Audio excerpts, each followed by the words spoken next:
Now, we want to go back to cybersecurity.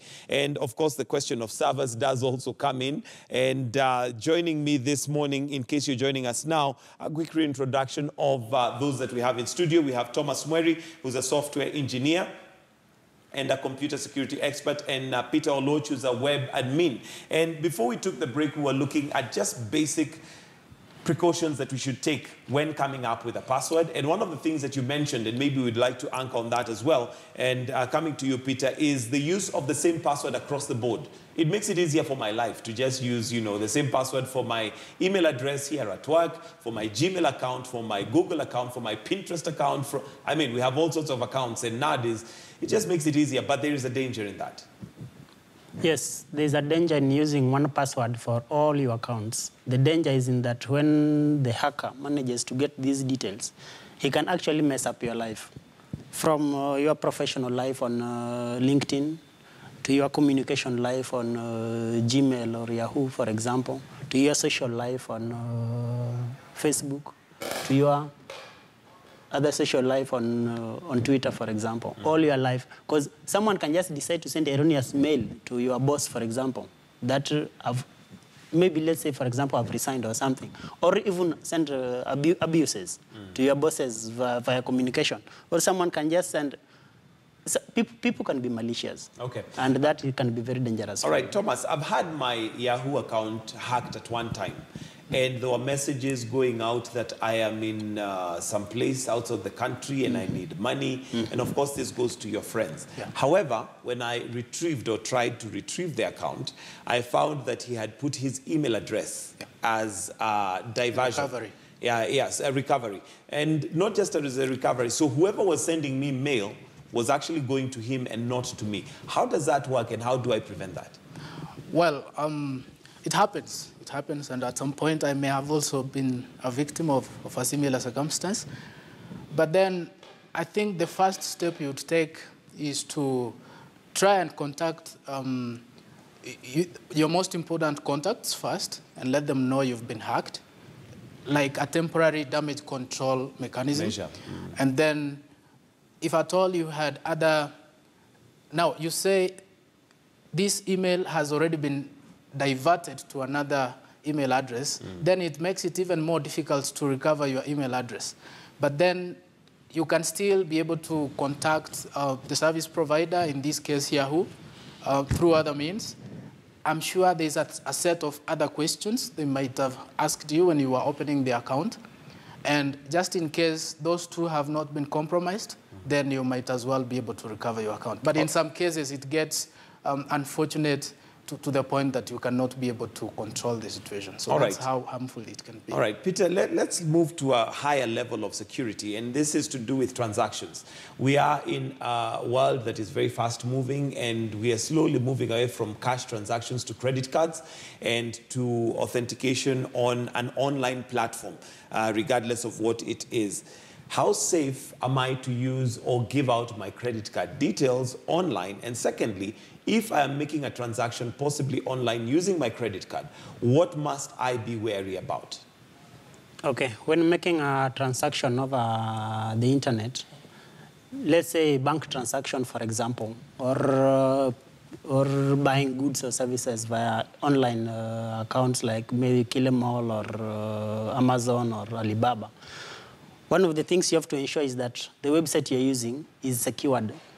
How do I check that? Most websites has HTTP. SSL certificates.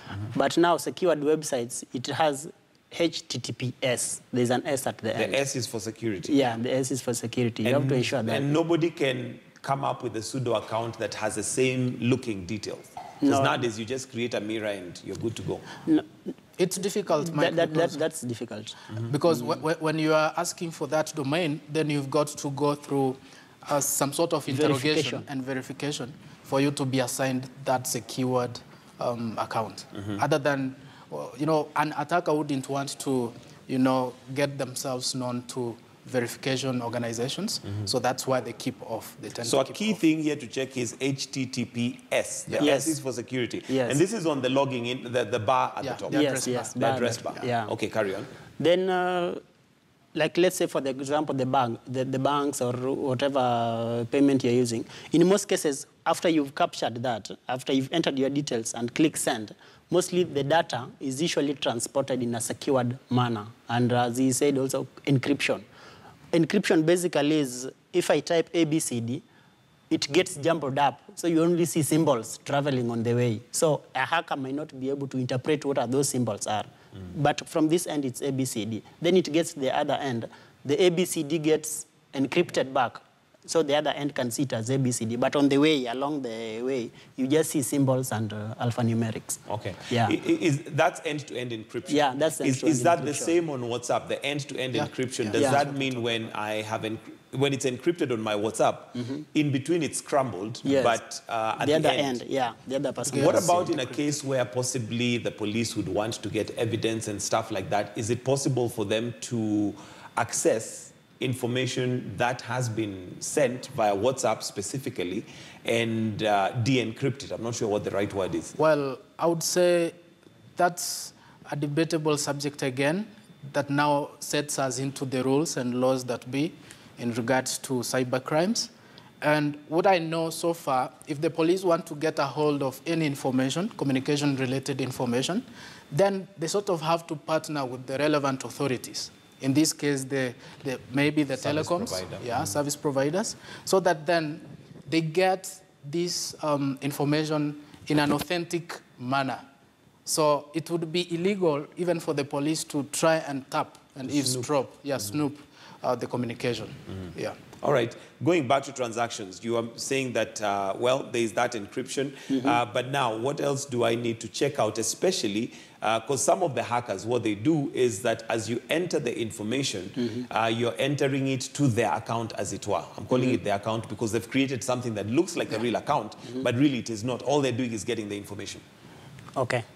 The other thing that probably you need to check is, in most cases, how, like I said before, how phishing happens. Someone can clone just a copy of the Facebook or a copy of KCB website, and you think this is the real account. You need to check up there, because a fake website could be probably KCB 1, or Kenya Airways 2, or Kenya Airways 3, but the real Kenya Airways is Kenya-Airways, for example. So you need to be very keen and check, is that the real website you're dealing with, or it's something else? Okay. Yeah. So I guess what you're saying is that the first layer of security really starts with you, of course. You're the first layer. Actually, as the president says, Definitely. security starts with me. Security So in the starts with me. cybersecurity world, that would also be an applicable it statement. applies. with you. Okay. Yeah. All right, let's talk about the laws and what maybe we need to know, because again, that is an area that possibly is very new, given that cyberspace is something that is developing and is still new to us. Well, to my knowledge, there is not yet a fully fledged law that does deal with cybercrime, but I know that there has been gazetted a cybercrime bill, and I think that's already a step to the right direction. And this bill deals with 4 main areas. First is the fraud, and then there's child pornography, and then there's, I think there are 2 others. So if someone then uses computer devices to commit a crime, then they'll have to be investigated and be brought to account. However, the challenge still remains. As it is now, Kenya has not set up a forensic laboratory that has got enough capacity to be able to investigate cybercrime-related issues and to be able to successfully prosecute them in court. Because to be able to do that, then you have to present admissible evidence. So you've got to have the right tools to do the job, to gather this evidence, while you analyze the communication, including the emails, those office documents, and even the browser history and the rest. So you've got to get those right tools, but for now, I think they've got to rely on either private companies or even having to seek help from outside the country to be able to move to the right direction. But then I would like to reiterate a statement that was said here earlier, that while politicians think about the next election, real leaders will think about the next generation.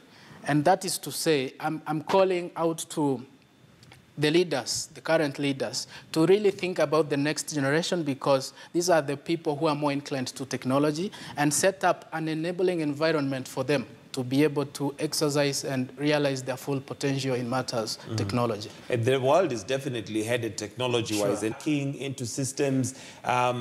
Maybe for us to fully understand, Peter, what if a country or a global a powerhouse like America can be hacked into to that degree, what are we saying about cyberspace? Okay, what we know is that hacking happens and anybody can be hacked. As my colleague here, Thomas Omweri, had said, even Mark Zuckerberg, the creator of Facebook himself, was hacked. And most hacking, sometimes you may think it's outsiders doing it. Some hacking actually is an inside job. So for Russians to hack, my thinking is that could be like Roden, was it Schneider? The guy who was trying to pass information to Russia. My thinking that there could be some Americans, within Americans themselves, that probably could be passing some of this information to Russians. Then Okay, in the end, you say that it's the Russians who hacked the system. All right, so would this then now be actual hacking, or is it somebody who has access to the information and it's not really hacking, but they shared the information? You don't say it's not really hacking. That would still be hacking. And then that boils down to what types of hacking are there. There are really a myriad of them. And so someone could use someone from within to try and hack the systems. So I may want to categorize cybersecurity into two levels. First, the individual security that starts